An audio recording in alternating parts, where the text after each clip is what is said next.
Hello everyone, welcome to education of YouTube channel. तो दोस्तों, जैसे कि मैंने आपसे वादा किया था कि बिहार स्पेशल टीचर की जो मेन वैकेंसी आएगी, जो लगभग 7200 है, तो उसका क्या सिलेबस रहेगा, क्या एग्ज़ाम पैटर्न रहेगा, तो आज डिस्कस करते हैं। दोस्तों, अभी आपका जो एग्ज़ाम हुआ है वो हुआ है बिहार स्पेशल टेट, जो कि एक पात्रता परीक्षा थी, जो कि नोटिफिकेशन में लिखा हुआ था। मगर होता क्या है, कभी कभी जब जितनी वैकेंसी रिलीज करी है डिपार्टमेंट ने, जैसे कि 7200, जिसमें से 5500 पद हैं जो है वो पीआरटी के हैं, 1700 पद जो है वो टीजीटी के हैं। तो अगर इससे कम बिहार स्पेशल टेट क्वालिफाई लोग करते हैं तो डिपार्टमेंट क्या करता है, या उसके लगभग उससे थोड़ा सा ज़्यादा, यानी कि ये 7200 वैकेंसी है, 8000 लोगों ने पास कर लिया, तो डिपार्टमेंट क्या करता है, उनके जो भी 10, 12 ग्रेजुएशन और सी टेट वगैरह जो भी बिहार स्पेशल टेट, उनके मार्क्स को कंसिडर करते हुए मेरिट बनाता है और उसके हिसाब से सिलेक्शन लेता है और डिस्ट्रिक्ट वाइज स्कूल अलॉट कर देता है। मगर दोस्तों, अब यहाँ पर हम बात करते हैं कि अगर बिहार स्पेशल का मेन एग्जाम होगा, पहली बात तो है कि अगर अभी ये डाटा नहीं है कि कितने क्वालिफाइड कैंडिडेट हैं, अगर ये क्लियर हो जाता है तो फिर उसके बाद एक वीडियो आएगी। मगर अभी हम ये बात करते हैं कि अगर डिपार्टमेंट एग्जाम लेगा तो उसका पैटर्न क्या रहेगा। अभी जो आपका बिहार स्पेशल टेट हुआ था, इसका एग्जाम पैटर्न था बिल्कुल सीटेट की तरह, और मैंने अपनी वीडियो में बताया भी था। बहुत सारे साथी है, जब मैंने पोल लगाया तो उन्होंने बताया कि उनका क्वालिफाई हो गया। ये बहुत अच्छी बात है, सभी को बधाई। अब आने वाले एग्जाम में किस तरह से आपसे सवाल पूछे जा सकते हैं, क्या एग्जाम पैटर्न होगा, वो हम डिस्कस करते हैं। दोस्तों, ये वीडियो आप देख रहे हैं एजुकेशन हब पर, और ये जो चैनल है स्पेशल एजुकेशन फील्ड में नंबर 1 चैनल है, आप लोग जानते ही हैं। तो इसको सब्सक्राइब जरूर कर लेना ताकि अपडेट आपको मिलती रहेगी। और ये बीपीएससी स्पेशल की जो वैकेंसी है मेन एग्जाम की, मैं यहाँ पर पैटर्न और सिलेबस की बात करता हूँ, तो ये 150 मार्क्स का पेपर होगा आपका, जो मेन एग्जाम होगा। ठीक है, एक ही पेपर होगा और इसमें आपको 150 मिनट मिलेंगे, यानी कि आपको 150 मार्क्स के पेपर में 2.5 घंटे मिलेंगे। और जब आप 40% लेकर आओगे, 40% से ज्यादा, ये सिर्फ जनरल वालों की बात मैं कर रहा हूँ, तो वो जो है उसके बाद मेरिट में काउंट होते हैं, समझ गए। 40% तो क्वालिफाइंग क्राइटेरिया है, तो इतना आपको लाना ही पड़ेगा। 150 का 40% कितना होगा, ये भी कमेंट बॉक्स में बताना, ये आपका एक हो जाएगा। अब किस तरह से आपका आएगा 150 मार्क्स का जो पेपर है, उसमें पार्ट 1 मतलब डिवाइड कर रखा है, पार्ट 1 करके और पार्ट 2 करके। तो पार्ट 1 में 30 नंबर से आप 30 नंबर के सवाल आते हैं, जिसमें लैंग्वेज के बारे में पूछा जाता है। लैंग्वेज कौन कौन सी हो सकती है मैं बता दूं। इंग्लिश तो मैंडेटरी रहेगी, इंग्लिश तो मैंडेटरी रहेगी, बाकी हिंदी, उर्दू, बांग्ला में से आप कुछ भी चूज कर सकते हैं। मान के चलिए मेरे पास 12th में बांग्ला थी, तो मैंने इंग्लिश चूज कर ली और बांग्ला चूज कर ली, तो दोनों के मिला के 30 सवाल मैंने सॉल्व कर दिए। और जब ये 30 सवाल आप सॉल्व करोगे तो इसका 30%, 30 का 30%, यानी कि 30 में से 9 नंबर हमारे होने ही चाहिए। उसके बाद हमारी जब लैंग्वेज क्वालिफाई होगी। और पिछले नोटिफिकेशन में आप देख चुके हैं जितनी भी बीपीएससी टीआरई 1 टीआरई 2 कि अगर लैंग्वेज क्वालिफाई नहीं होती है तो आगे मैंने जो पार्ट 2 है उसके भी नंबर जो है काउंट नहीं होते हैं। ऐसा डिपार्टमेंट ने नोटिफिकेशन में कहा था, बाद में ये हटा दिया था। लैंग्वेज की बाध्य थी, लैंग्वेज क्वालिफाई की जो बाध्य थी वो खत्म कर दी थी। बट हम ये ध्यान में रखेंगे कि लैंग्वेज में हमें कम से कम 30 में से 9 नंबर लेकर आने हैं सभी। तो जिनकी लैंग्वेज पे थोड़ी कम पकड़ है, इंग्लिश पे कम पकड़ है या हिंदी पे कम पकड़ है, वो उस पर थोड़ा ध्यान देंगे। अब हम आगे चलते हैं दोस्तों। जो पार्ट 2 है, अब ये 30 नंबर का ये हो गया, तो पार्ट 2 बचा आपका 80 और 40 120 नंबर का। मैंने इसको डिवाइड कर दिया है क्योंकि मैंने ध्यान में रखा है 6 to 8 वाले एग्जाम पैटर्न को। क्योंकि अगर हम बात करते हैं पीआरटी का, तो पीआरटी का सिंपल है कि 30 नंबर की लैंग्वेज और 120 नंबर की मैथ, रीजनिंग, साइंस या ईवीएस जो भी।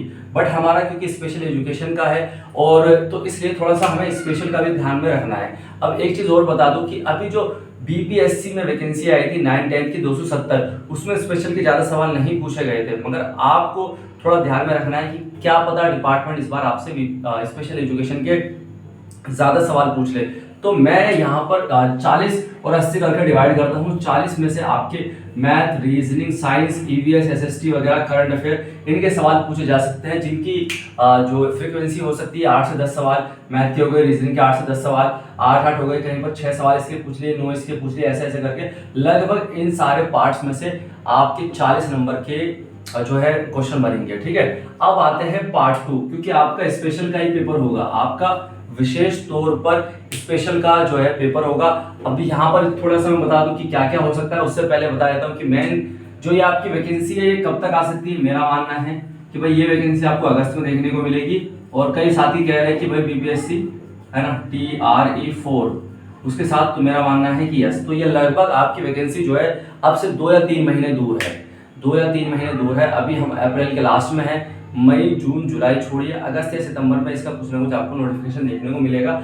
अगर ये मेन एग्जाम होता भी नहीं है, मैंने जैसे बता दिया मेरिट है, तो उस टाइम पर नोटिफिकेशन आएगा कि मेरिट के पे सिलेक्शन होगा, यानी कि आप 3 से 4 महीने के अंदर आपका ये क्लियर हो जाएगा कि आपका सिलेक्शन हुआ या नहीं हुआ। और ज्वाइनिंग फिर उसके 1 महीने बाद हो ही जा रही है बिहार में, क्योंकि बहुत एडवांस काम चल रहा है। आगे हम चलते हैं कि भाई स्पेशल एजुकेशन जो 80 नंबर के पोर्शन है उसमें क्या क्या पूछा जा सकता है। तो 21 डिसेबिलिटीज, इसको तो घोल कर पी जाओ। मैं यही कहता हूँ 21 डिसेबिलिटीज के बारे में कि आप जितना पढ़ेंगे उतना कम है। अब एक सवाल और आ गया कि मान के चलिए इन्होंने क्या करा है, कैटेगरी वाइज वैकेंसी निकाली है। कैटेगरी वाइज यानी कि आईडी की 100 हो गई है ना, और एएसडी की 200 हो गई, सीपी की 150 हो गई, ठीक है, और फिर एचआई की 300 हो गई। इस तरह से जो वैकेंसी निकाली है, तो उसमें कौन किस कोर्स का बंदा किस कैटेगरी में अप्लाई कर पाएगा, किन किन कैटेगरी में अप्लाई कर पाएगा, तो उसकी वीडियो तब आएगी जब वैकेंसी आएगी। अभी उसकी मैं कोई वीडियो नहीं बना रहा हूँ, ठीक है। ये मैंने एग्जाम की मैंने वीडियो बना दी है। पीडब्ल्यूडी और आरपीडब्ल्यूडी एक्ट, इसको जरूर आपको पढ़ना है, इसको जरूर पढ़ना है आपको। और जितने भी डिसेबिलिटी एक्ट है सभी पढ़ेंगे। अप्लाइड क्वेश्चन आते हैं। अप्लाइड क्वेश्चन किस तरह से आते हैं कि मान के चलिए एक CWSN बच्चा आया और उसने ये हरकत करी या ये बिहेवियर करा, तो आप क्लास में हैं तो उसका कैसे कक्षा प्रबंधन करेंगे, या कक्षा का वातावरण कैसा होना चाहिए, ये होता है अप्लाइड यानी कि सिचुएशन बेस्ड क्वेश्चन। तो इसमें आपसे ये पूछा जाता है कि आप वहाँ पर मौजूद हैं, वहाँ ये सिचुएशन हुई, या एएसडी पेरेंट्स आए और उन्होंने बच्चे के बारे में ये बताया, तो आप क्या करेंगे। सीपी बच्चे के लिए आप व्हील चेयर की एक्सेसिबिलिटी के लिए वहाँ पर क्या क्या स्कूल में फैसिलिटीज कर सकते हैं, जैसे रैंप वॉक हो गई है ना, और जो कई सारी चीज़ें हैं उनके लिए जो थोड़ा सा टॉयलेट वगैरह होता है वो एक्सेसिबल कर दिया, उस तरह से बनवा दिया आपने, क्योंकि आप स्पेशल एजुकेटर, आप स्कूल में काम कर रहे हैं, तो आप क्या क्या नए नए उपाय सोच सकते हैं। नेशनल एजुकेशन पॉलिसी और नेशनल करिकुलम फ्रेमवर्क, ये दोनों बहुत इंपॉर्टेंट है और इससे बहुत सवाल पूछे जा रहे हैं, क्योंकि ये भी ताज़ा ताज़ा है, तो इसको ज़रूर पढ़ लेना। And how you will deal in class, आप कैसे डील करेंगे। और ये CWSN में सभी कैटेगरी के बच्चे आ गए, जितनी भी मल्टीपल डिसेबिलिटी हो गई, HI हो गई, VI हो गई, ID हो गई, ASD हो गई, CP हो गई, जितनी भी डिसेबिलिटीज़ हैं उन सभी के साथ आप डील कैसे करेंगे। फिर आते हैं लास्ट में, मतलब मैं ऐसे बता रहा हूँ, फैक्ट बेस्ड क्वेश्चन। फैक्ट में क्या होता है कि भाई एक जो विजुअल इम्पेयरमेंट का केस है उसकी दृष्टि कितनी होनी चाहिए, तो 20/200 इस तरह से, या फिर 30/200, इसमें कई सारे ऑप्शन होंगे, सीधा फैक्चुअल क्वेश्चन होंगे। या फिर बेंचमार्क डिसेबिलिटी किस परसेंटेज पे कहा जाता है, 10 पे, 20 पे, 30 पे, 40 पे, इस तरह से सवाल आएंगे। कुछ किताबें मैं रिकमेंड कर देता हूँ, अगर आप लेना चाहते हैं तो मुझे इंस्टाग्राम पर मैसेज करना, और जिन लोगों के पास मेरा नंबर है प्लीज़ कॉल ना करना। तो कुछ किताबें मैं रिकमेंड कर रहा हूँ, और इंस्टाग्राम की ID मैं यहाँ लिख देता हूँ, ठीक है। मेरी ID जो है वो है Firefly ISHU, ठीक है। ये करोगे तो आप मेरी DP वगैरह देख लोगे।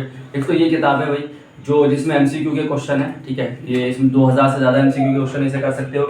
दूसरी किताब मेरे पास है जिसके अंदर आप 21 डिसेबिलिटीज़ के बारे में पढ़ सकते हो, ठीक है। ये 21 डिसेबिलिटीज़ के बारे में शॉर्ट फॉर्म में है, थोड़ा थोड़ा आप ओवरव्यू ले सकते हो।